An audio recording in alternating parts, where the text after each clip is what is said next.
तो आज हम जिस चीज़ के बारे में बात करने वाले हैं उस चीज़ का नाम है इंडियन एजुकेशन सिस्टम, जो कि नॉर्मली हर बच्चा बोलता है, but that's really it's name not.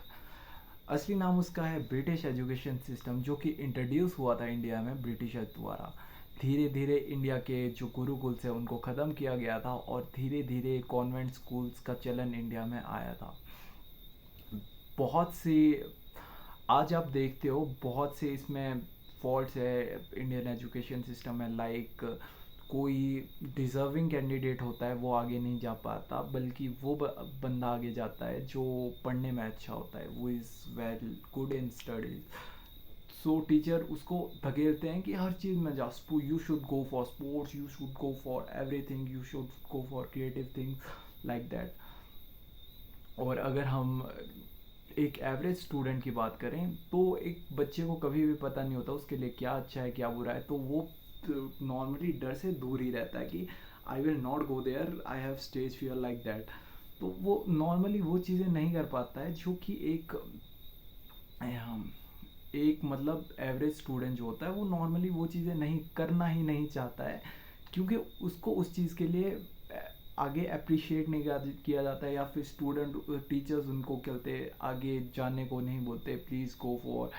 For that things. Some teachers do but some doesn't. कुछ टीचर आगे अप्रिशिएट करते हैं स्टूडेंट्स को जाने को, बट कुछ मना करते हैं कि नहीं तुमसे नहीं हो पाएगा, लाइक पहले ही लो फील करा दो और बच्चा लाइक दैट। और अगर हम इंडियन टेक्स्ट बुक्स की बात करें तो इंडिया में मैक्सिमम जो टेक्स्ट बुक्स है जो ब्रिटिश एजुकेशन सिस्टम के ऊपर बेस्ड है, वो मैक्सिमम बेस्ड है ब्रिटिश एजुकेशन सिस्टम, लाइक उसमें ब्रिटिशर्स के बारे में दिया गया है बट इंडियन एम्पायर्स के बारे में कुछ नहीं दिया हुआ है। Like you don't know about Mughal empire, you don't know about अलग अलग हडिम्बा, अलग अलग चीज़ों के बारे में नहीं पता होगा आपको, क्योंकि वो चीज़ें इंट्रोड्यूस ही नहीं की जाती। और जब आप +2 के बाद या फिर बीएससी के बाद किसी गवर्नमेंट जॉब की एग्ज़ाम की तैयारी करते हो, फिर आपको पता लगता है कि हमारे देश में तो बहुत सी चीज़ें हुई थी बट कभी हमने इस चीज़ के बारे में पढ़ा नहीं। तो I will appeal from government और जो भी है कि हमारे इंडियन एजुकेशन सिस्टम में हमारे जो भी ये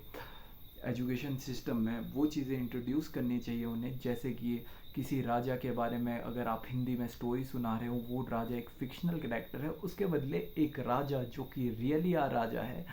उसकी स्टोरी इंट्रोड्यूस की जाए, कैसे उस राजा ने अंग्रेज़ों को भगाया था, कैसे उस राजा ने अपने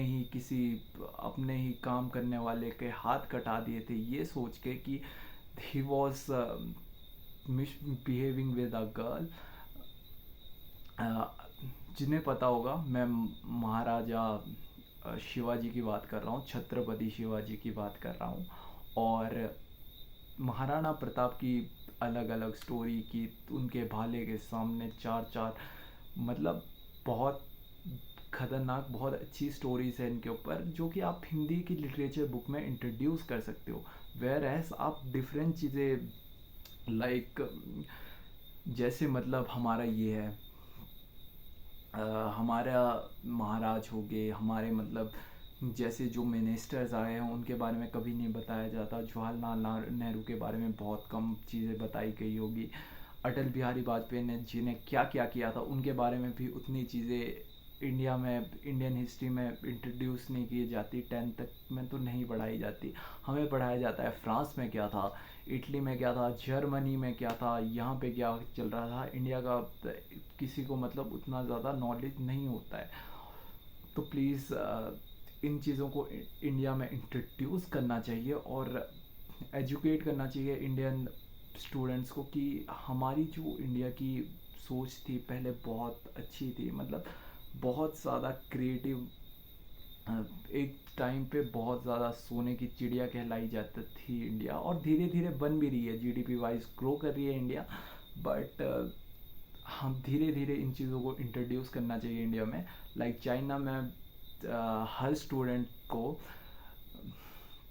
जो पढ़ाई भी, मतलब पढ़ाई के साथ साथ हर स्टूडेंट के लिए बहुत सारे हज़ार से ज़्यादा स्पोर्ट्स वो खोले जाते हैं, ताकि एक स्टूडेंट स्पोर्ट्स में भी अच्छा बने। और मैक्सिमम अगर आप गोल्ड मेडल्स देखोगे चाइना जीतता है, बल्कि इंडिया नहीं जीतता है। मैंने भी किसी यूट्यूब वीडियो में देखा था, तो वो बता रहा था, और ये जेन्युइन में मेरे को लगा कि ये एक फैक्ट है ये बात। बल्कि आप